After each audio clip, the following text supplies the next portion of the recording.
Quand on est entrepreneur en Israël, chaque journée, ou presque, commence avec le même dilemme. Un dilemme qui peut vraiment faire la différence entre la réussite et l'échec.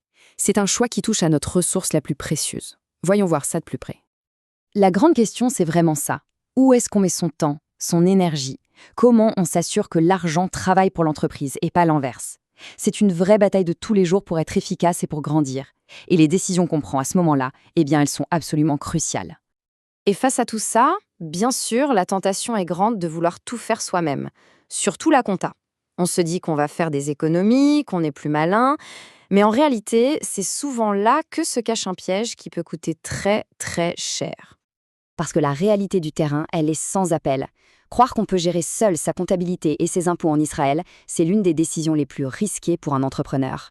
Ces petites économies du début se transforment quasi systématiquement en pertes bien plus lourdes à la fin. Alors pour sortir de ce piège, la clé, c'est de changer complètement sa façon de voir les choses. Il faut arrêter de voir l'expert comptable comme une simple dépense, une obligation, et commencer à le voir pour ce qu'il est vraiment, un atout stratégique pour l'entreprise.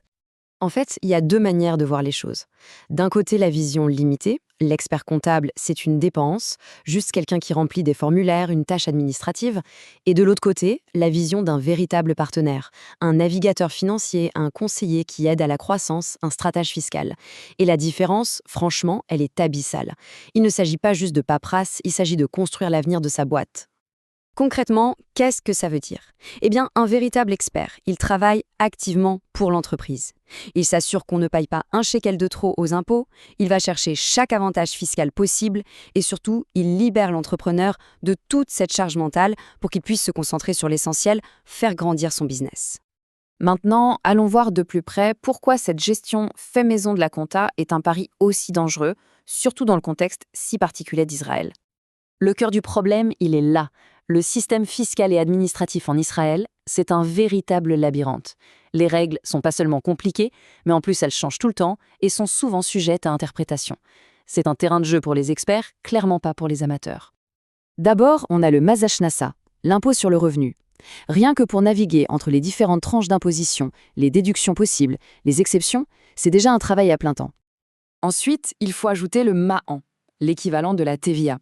Sa gestion, les déclarations à faire régulièrement, les différents taux qui peuvent s'appliquer, tout ça, ça rajoute une bonne couche de complexité administrative. Et pour couronner le tout, le bitualéomie, la sécurité sociale.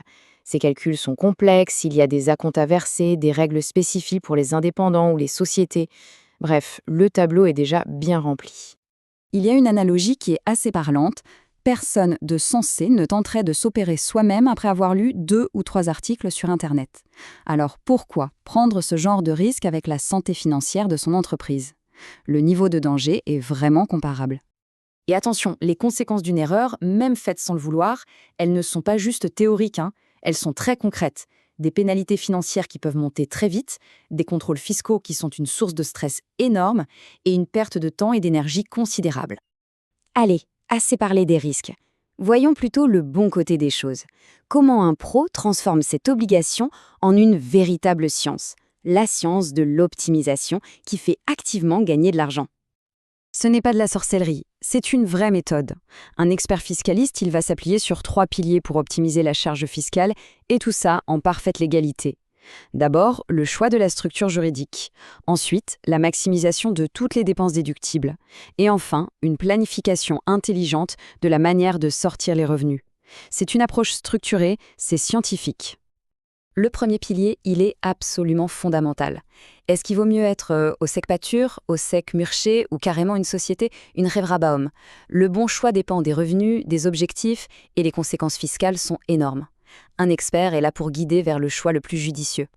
Le deuxième pilier, c'est toutes ces dépenses professionnelles qu'on peut déduire, les fameuses Hotzaot Mokerot. Un expert les connaît toutes, des plus évidentes aux plus subtiles. Chaque dépense oubliée, c'est de l'impôt payé pour rien.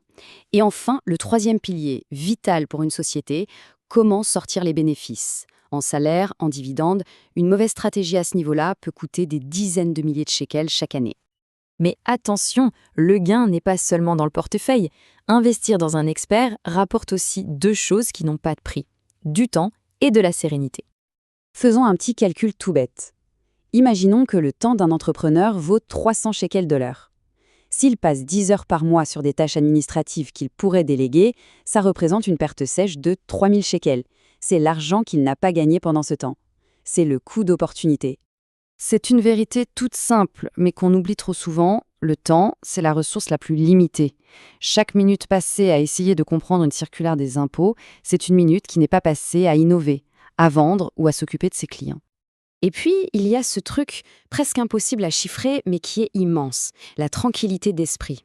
Savoir que les déclarations sont faites correctement, que l'entreprise est en règle et qu'il y a un pro dans son camp en cas de contrôle, cette sérénité, ça permet de se concentrer à 100% sur son vrai métier. Donc pour résumer tout ça, on voit bien que l'expert comptable, ce n'est pas du tout une charge. C'est un véritable levier de croissance, un moteur essentiel pour la rentabilité de l'entreprise. Au final, un vrai partenaire financier, c'est un investissement qui coche toutes les cases. Il fait économiser de l'argent via l'optimisation fiscale. Il fait gagner du temps en gérant la complexité. Il assure une protection juridique. Et en faisant tout ça, il permet de gagner plus d'argent. Et surtout, il offre cette fameuse liberté d'esprit pour se concentrer sur la croissance. Et ça nous amène à la question de fond, celle qu'il faut vraiment se poser. Est-ce que la gestion financière de l'entreprise, aujourd'hui, est un frein qui la ralentit, un poids mort, ou est-ce que c'est un moteur qui la propulse vers l'avant? La réponse à cette question pourrait bien décider de son avenir.